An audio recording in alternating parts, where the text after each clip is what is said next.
This week we're going to be playing with the new ALVAModel that was just recently announced at Alvanon's 3D Tech Fest.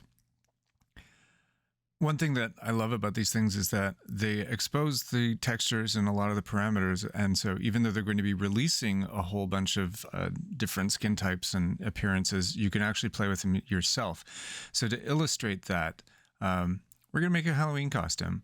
So if you don't have one, you can go and find it. It's in limited numbers of forms, but you go into the Alvanon body platform, and I know it's available in the North American Athletic Men's. So I would go click on it, and that's where you would select ALVAModel. In this case, it's only ALVAModel, but if I had basic or human-like, those are choices. So I can download it. And then if you needed to update your permission file, you go up and click at the top left, and that's where you would get a permission file. So one thing I really love about Style3D is it's easy to find the textures, especially when they're multi-layered ones like in the eyes and the hair. So you can either click on the body part or go find it in the browser. And then by clicking on the texture associated with it, it's going to open the folder where that texture file is. And so it's very easy to go and then edit that in Photoshop. So I open the folder, right click and say open with Photoshop. I'll hit Ctrl-J to duplicate the layer and then change the blend mode from normal to screen to lighten it up. And I'll do that a couple more times because I want to get a really, really light color for this. In fact, most of the skin, I want it almost white. So by duplicating it several times, you get it lighter and lighter and lighter. And I'm going to save a copy, and that saves that texture file. And then I'm going to go through all the different texture files that are available and do variations on the same thing. So with the eye, I'm going to start by lightening it up a bit, but then I'm going to change the color of the iris. So again, I'm going to duplicate this, change the blend mode to screen.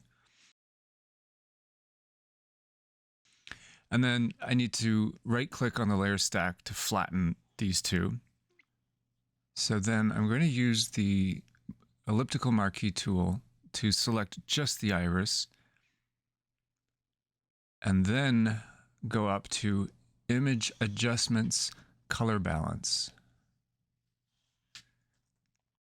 Now it's safer if you want to create different layers for doing these things rather than doing it directly, but just for the sake of speed, I'm doing it directly. And then here I'm going to go and change the saturation and the lightness a little bit to really make that eye pop. Now I'm going to create an adjustment layer to play with the levels just to punch it up a little bit more. So once I'm done with this, let's create a levels layer and just play with the sliders a little bit till I get the effect that I want. Something like that. So then I'm going to save a copy.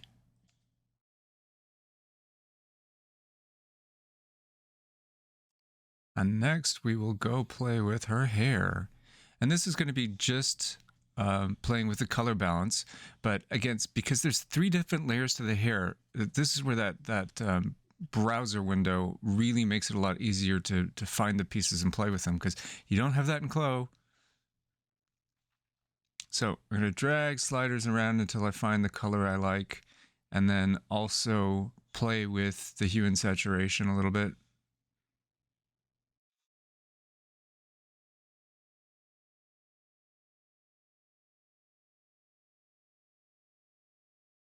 Just until I find the right color, the right shade, the right intensity.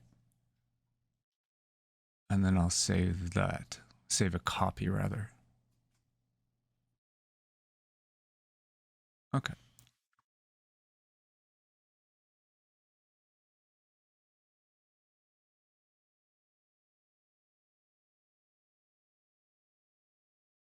So now I'm just going to cycle through. There's 3 different layers of hair in here.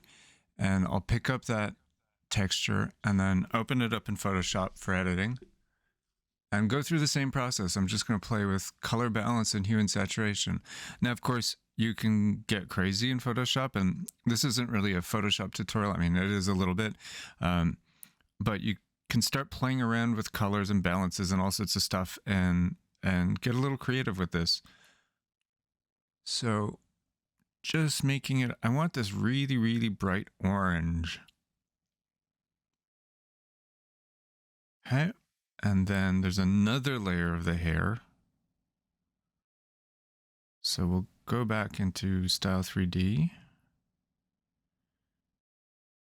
and find that third layer. There it is. And again, do the same thing. Open with Photoshop. Do some color adjustments.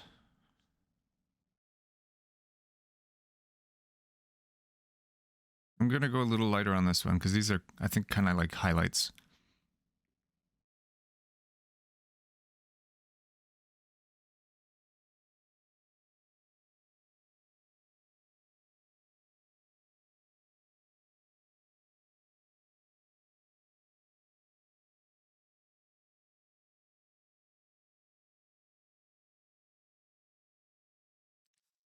Then we're going to play with her skin. So actually, I'm going to start with the body skin. And it's going to be another similar process. I'm just going to duplicate it, change the blend mode to screen to lighten it up. Do this several times to lighten up that skin. This is the body. And remember how many times you do it until you get what you want, because you need to do the same thing on the face. So here I've done it 4 times to get the body I want. Saving a copy. So I will have to duplicate the face 4 times as well. So let's open that one up.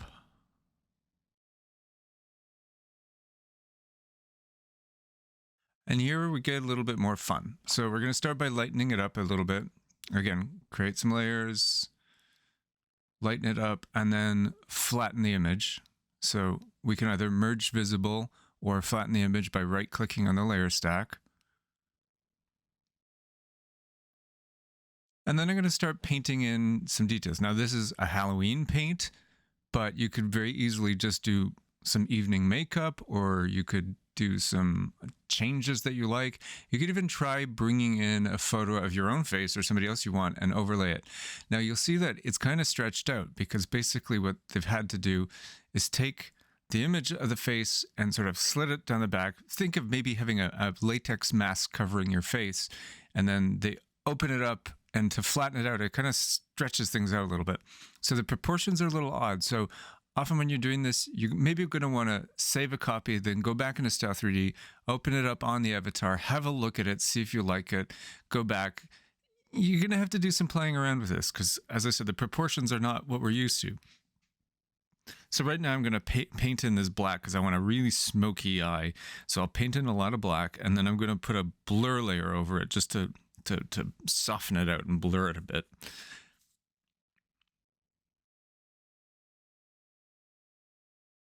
And it can be really helpful to keep going back and forth and back and forth. Do a little bit, go check it out. Do a little bit, go check it out. So I'll apply a filter, a blur, a Gaussian blur. And again, I'm going to play around with how much I want. Maybe go check it out, come back. I think that'll probably give me the effect I'm looking for.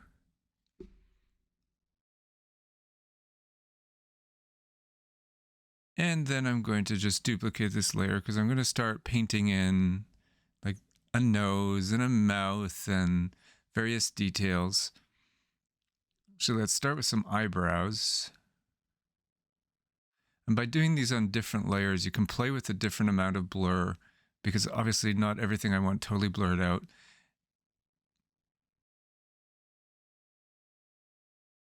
Where did it go? Let's move that back up. Oh, what's going on? Okay, there we go. And this, I'm just going to copy paste it and flip it. And normally I would do 2 different ones because I like having a lot of sort of differences in organics, and especially in this particular paint because I'm doing a clown, but I don't want perfect. I want it sort of awkward and a little messy and a little creepy. So, I mean, the eyebrows I'm doing fairly standard, but when I get into the lips, like I want it look like they just grabbed a lipstick and painted it on really rough or something. But I mean, what you end up doing is up to you. Express your creativity in what you're doing. So I'm just going to blur these 2 a little bit because they're pretty sharp.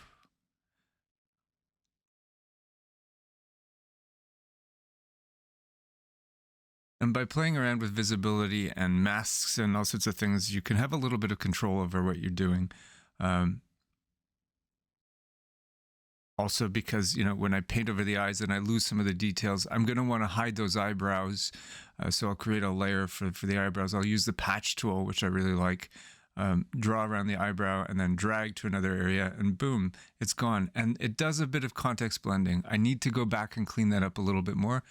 This one worked better. Just go over it again. It's sort of like the clone stamp tool, but I like this one a little bit better. And next we're going to start painting in some nose. Ooh, I gotta deselect that first. Yeah, deselect, there we go. And start painting in a nose.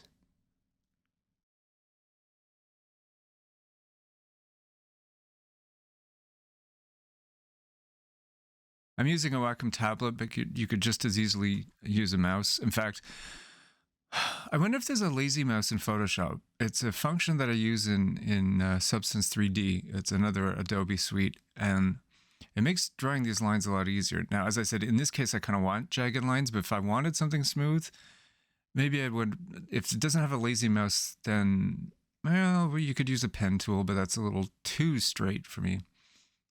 Maybe somebody will let me know in the comments if there's a lazy mouse, or maybe there's a plugin. Maybe there's a third-party plugin that creates a lazy mouse for Photoshop. So again, save a copy, bring it over, check it out, have a look at it. You're going to want to do this over and over again. It's not a super quick process. Enjoy it. Grab a cup of coffee, sit down for a while, and have fun being creative. So, I'll start painting in the mouth, and then I'll paint in some lines over the eyes, and I won't show the whole thing because we'll just sit here forever watching me paint, but basically you get the idea. If you just start coloring things in. Now, if I wanted, in this case, I want really solid red, but if I wanted to see those details of the lips through, I would just change the opacity of this layer and bring the opacity down so I could see more of those, the lips and the shape. You'll still get it in the normal map, so it's not gone completely. But in this case, because I want it to look like paint that's very solid, I'm leaving the opacity as like completely opaque. So now I'll paint in some of those famous lines. And here I'm using a pressure sensitive brush. One of the nice things about Wacom tablet is that it reacts to pressure, where it gets thicker as you press harder. And just paint these rough lines in. You'll start to see the character coming together. I don't know if I'm allowed to name it. This probably have some copyright lawyers who are like, you can't do that. You're infringing Stephen King's copyright. Oh, well, sue me. So now the fun really begins. We're going to start changing the texture. So with the hair, you really need to look at the name of it because it's not quite clear which is which. So have a look at what the original image, like this was red cap, I think. So I'm going to look for the red cap copy and go through and start changing the textures to the new ones we made. And by saving a copy, it drops it in right next to it, so it's easy to find them. We'll go find the body shader and add that skin that we lightened up. Now it really gets fun. I'm gonna change the eyes. Well, let's do the face first. Here's our clown paint. Ooh, and then the eyes. These I love. These are cool. It looks like they're glowing. So there we have our Pennywise ALVAModel ready for Halloween. So you see how you can customize and you can do a lot of fun things with these new ALVAModels.